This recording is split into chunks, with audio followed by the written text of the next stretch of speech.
was on the committee asking me to make a recommendation for a speaker. It kind of reminds me of a call I received about 20 years ago from the superintendent of Ferndale Public Schools asking me if I would serve on a committee to select the staff of a new high school they was forming. And so the first person that I thought about was EddieConnorJr as a staff member. So what happens is that we hired him. He was the first person that we hired for that high school. High school still exists, 500 students there, doing very, very well. It is a college prep school. Eddie was the first person that we hired.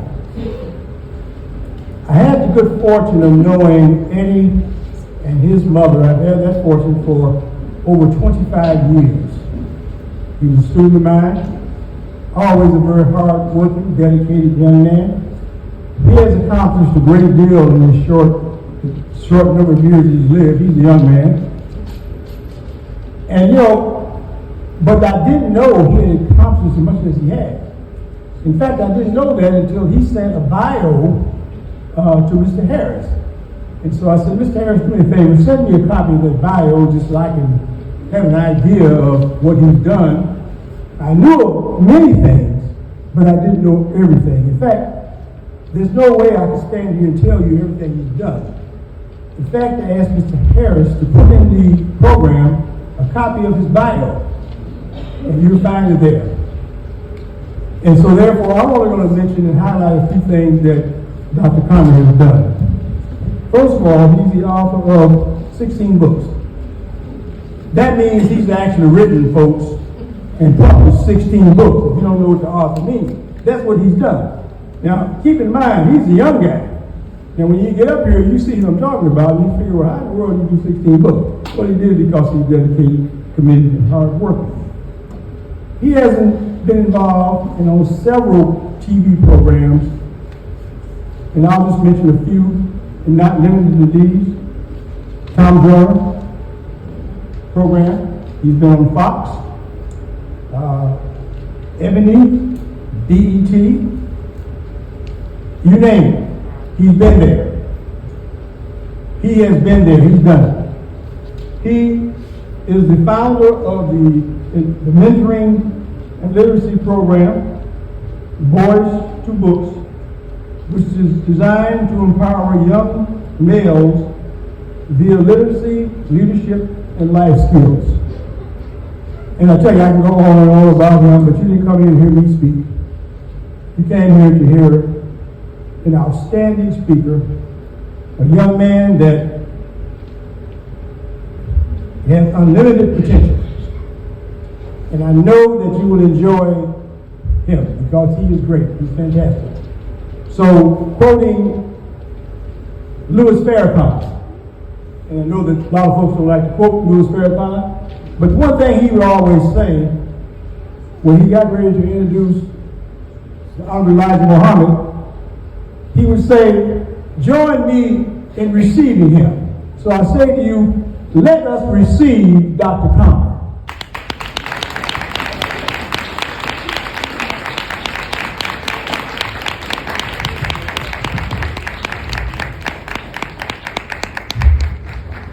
Well, if you're happy and you know it, clap your hands.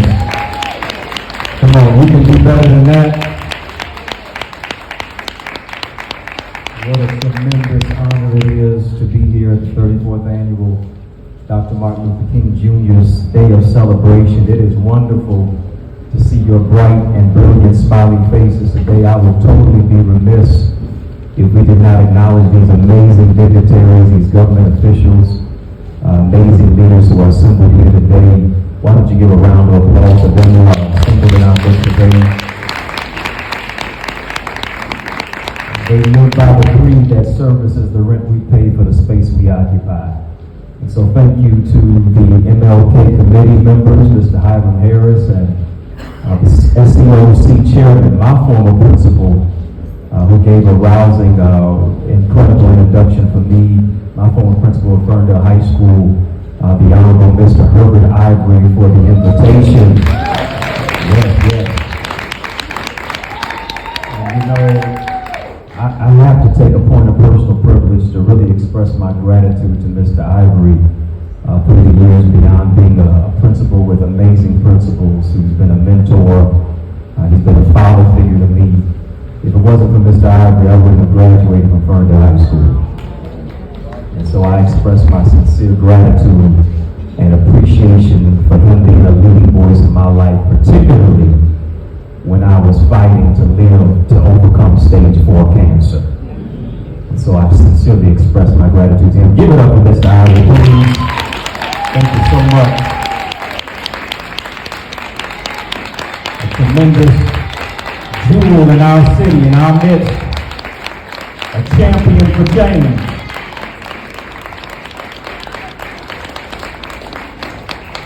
Dr. King said some years ago, you can't call yourself a leader if you're walking and nobody's behind you.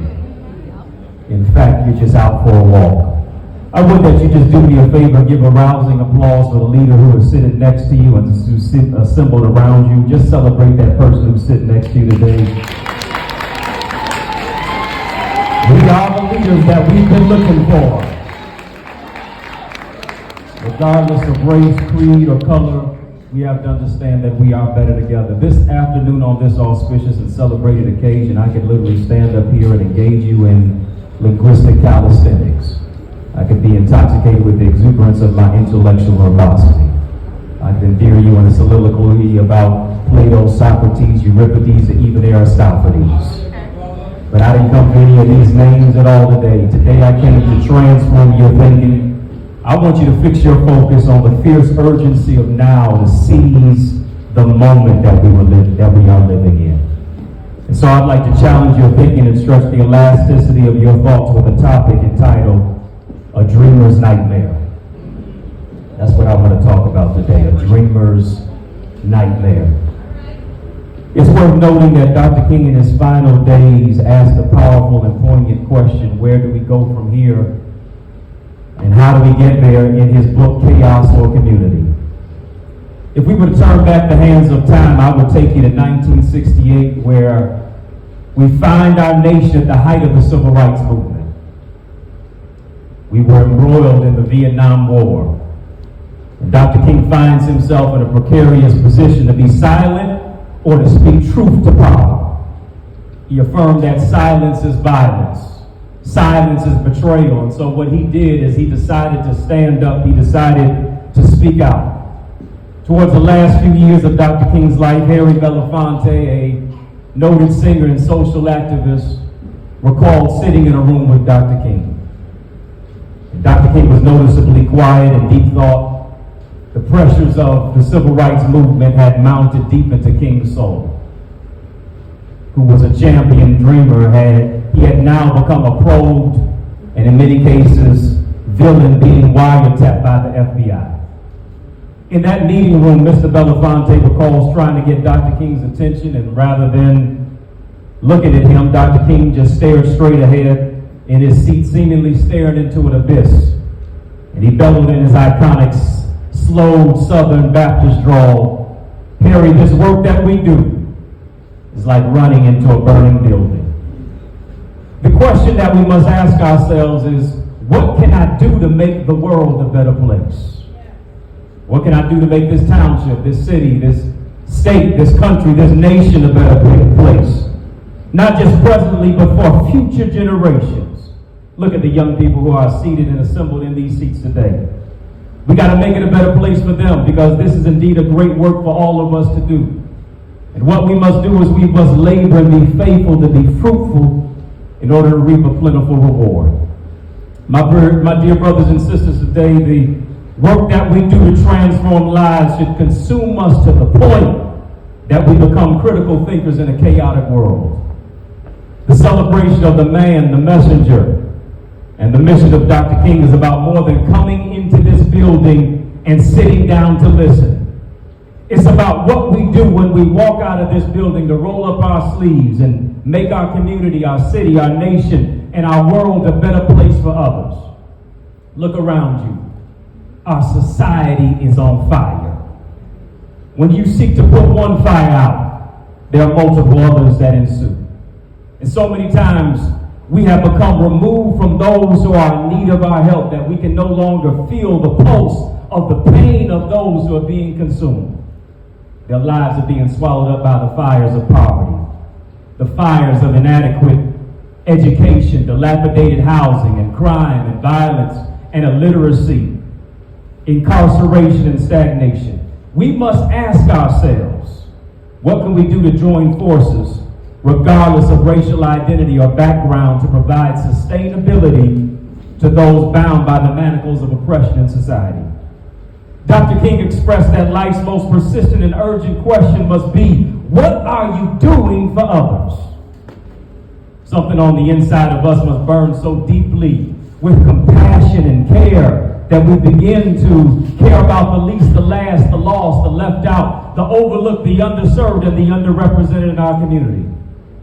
It ought to cause us to catch on fire today with a fierce urgency to create change. An African proverb suggests that the two most important dates in your life are, number one, the day that you were born, but secondly, the day you realize why you were born. What is your why for living? You got to do more than exist. What we have to do is we have to live on purpose, for a purpose, because we have a dynamic purpose. Towards the end of Dr. King's life, he was not viewed as a patriot or a protector. In many cases, Dr. King was seen as a pariah and a predator. It is only in the last 30 years or so that America has decided to view a vilified Vietnam objector in Dr. King through rose-colored glasses as a hero that hewed out of the mountain of despair a stone of hope. Dr. King's ultimate societal goal was the achievement of structuring a nonviolent, beloved community that would embrace those of various ethnicities and backgrounds to all be seated at the table of brotherhood. Simply because Dr. King understood that if you're not at the table, then you're on the menu. And the work to create substantive change is like running into a burning building, because the main ones who seek to help and save others are the first ones who are always consumed. Dr. King said poverty is the bride of crime. Because when we look at the disease of violence and mass incarceration, what we have to do is we have to unmask it and peer into the symptoms, and we'll see poverty, we'll see a lack of education, we'll see dilapidation of communities, and unseemly blight and gentrification and redlining are the symptoms that create the disease and dis-ease of what it is that we see. The question becomes, how do you convey the message of Dr. King to a technology-driven generation in a society perplexed by a digital divide? We have become so inundated with technology being interwoven into our wired and wireless world. Although we're connected more than ever before, we're disconnected more than ever before. It is the advent of social media that has engendered a generation of those who are socially inept. They can text, but they won't talk. They know code, but they can't formulate a conversation. The only technology that many of our young people have in school is not a computer lab, but a metal detector. Too many of our schools are becoming a haven for prison culture indoctrination with a preschool to prison pipeline. Building prisons based on second and third grade reading scores. And you ought to say today, no, not my son. Not my daughter. They will be kings and queens. They will wear their crown and walk in their God-ordained destiny. No, Dr. King never had an email address. Dr. King never had a cell phone. Dr. King never had a social media page. He never posted on Snapchat or TikTok or Twitter or Instagram. He never had access to many of our technological amenities. However, he and many others mobilized the movement through the power of unity. And here it is, if they did much with little, what is stopping us with doing much with the much that we have? What resources will we use to uplift the masses? And I don't want you today to allow people to freeze Dr. King's image to an episodic moment on August 28, 1963 for the March on Washington. Because he was more than a docile dreamer, he was a doer. He was a trumpet of change. He was a drum major for justice. He was a freedom fighter. He challenged our nation and the world in a greater context that we must learn to live together as brothers or perish together as fools.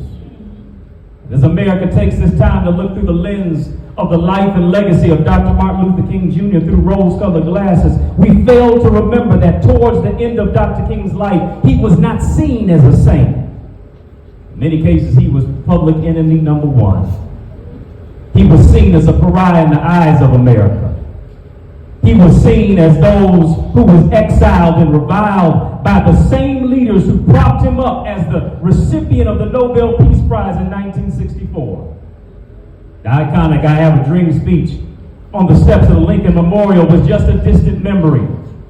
Even prior to that, where he helped to organize the Montgomery's bus boycott in 1955, where a sister soldier by the name of Rosa Parks was arrested for her refusal to sit in the back of a bus and give up her seat to a white passenger. Dr. King's decision to speak out against the tyranny of the Vietnam War made him a marked man more than ever before. Simply because he spoke about the triple evils of society, of racism, of militarism, and of materialism, seeking to redistribute the wealth in the black community through group economics. So what he did is he found himself in Memphis, Tennessee, marching with sanitation workers, seeking higher wages. Dr. King was cut down by an assassin's bullet. A man of love was killed by hate. A man of peace was victimized on the balcony of the Lorraine Motel on April 4th, 1968. When Dr. King was assassinated, his popularity was at its lowest and the threats of his life were at their highest. His name was ran through the streets, and what we do now is we name the streets after him. Hear me today, Dr. King was not killed because he had a dream. Dr. King was killed because he spoke about the nightmare in these yet-to-be United States of America. Dr. King spoke about the dream, but he also mentioned the nightmare, saying, we can never be satisfied as long as the Negro is the victim of police brutality. How can we purport to be the richest nation in the world and not take care of our own people? We got to eliminate crime. But in order to do that, we have to address poverty. Essentially, is it justice for all or just justice for some of y'all? I can't get no help in here. Simply because we're living in an age of half-truths and whole lies. In a first-class country with substandard leadership.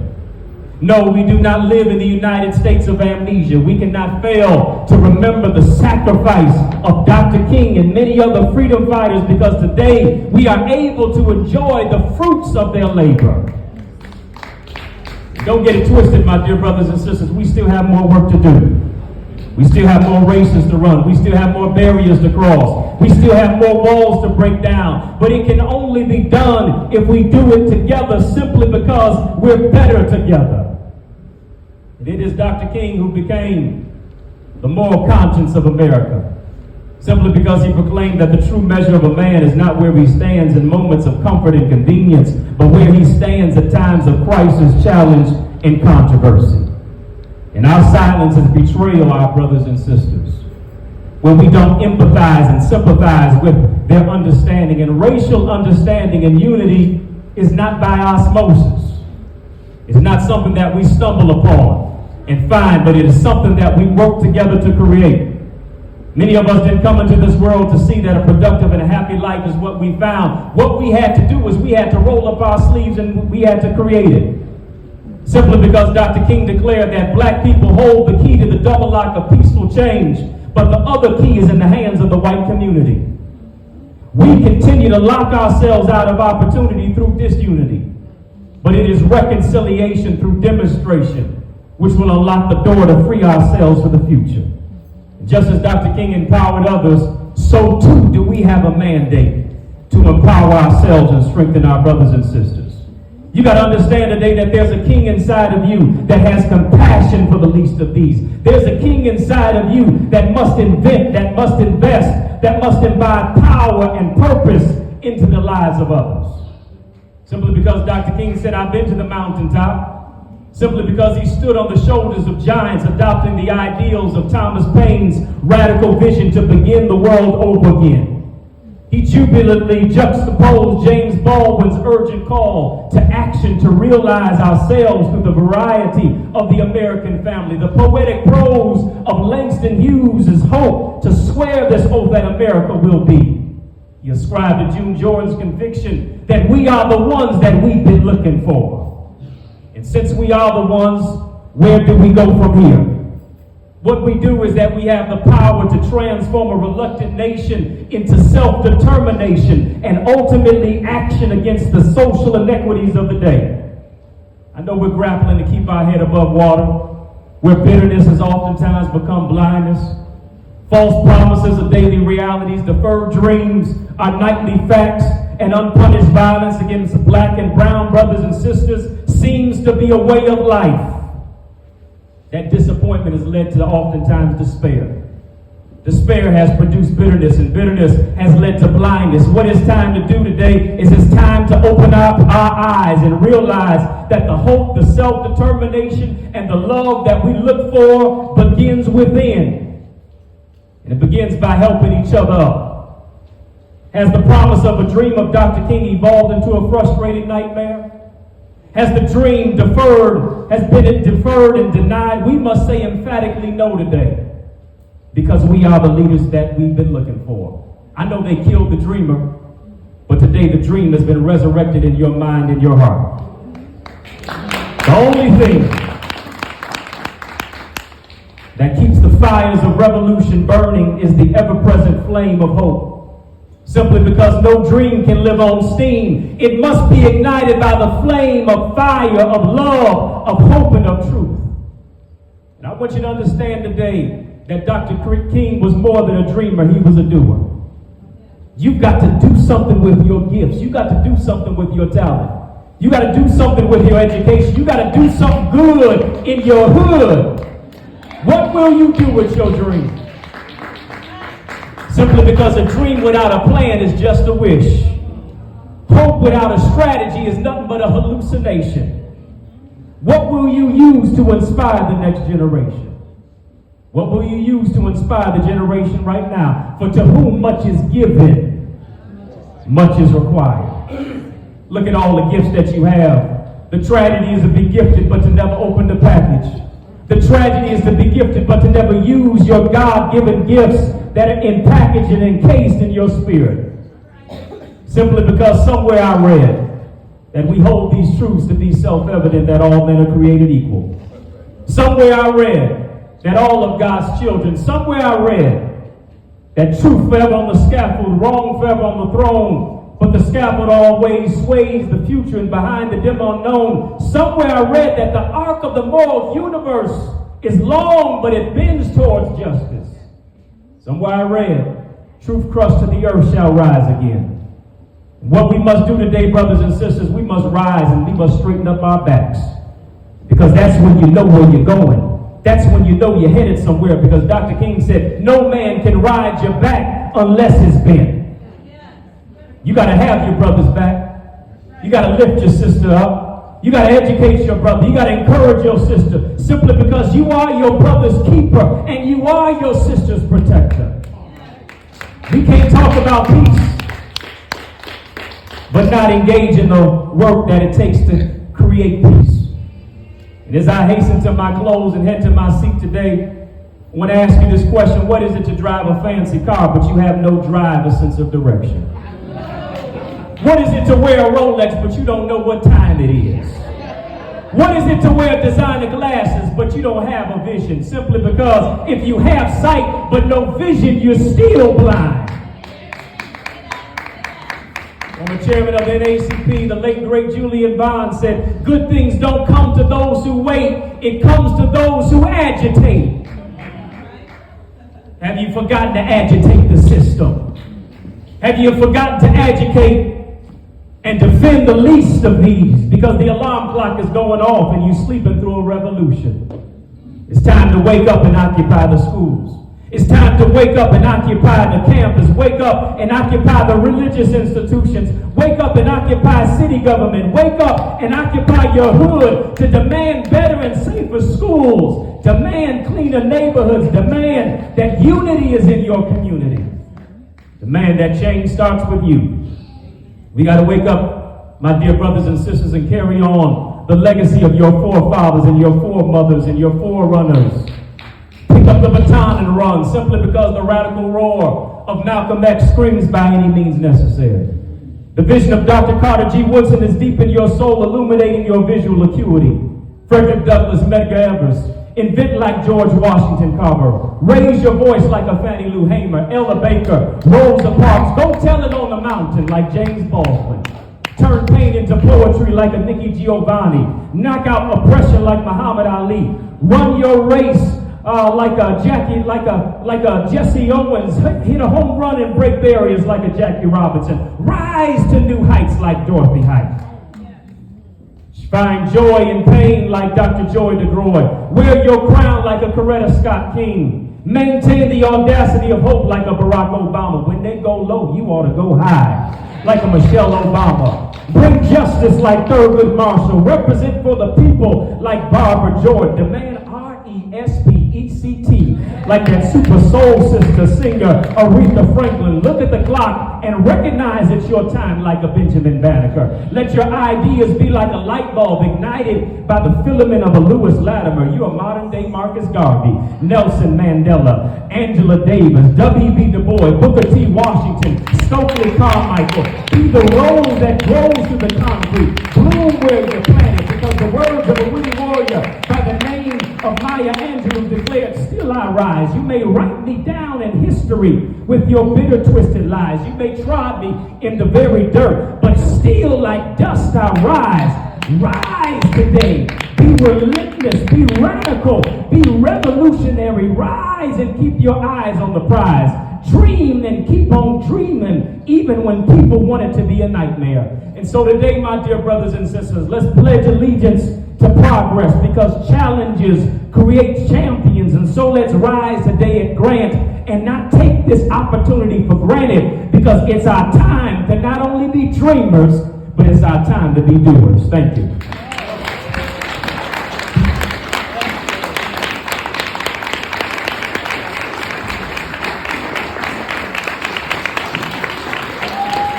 Yes, give it up for Dr. Eddie Conner.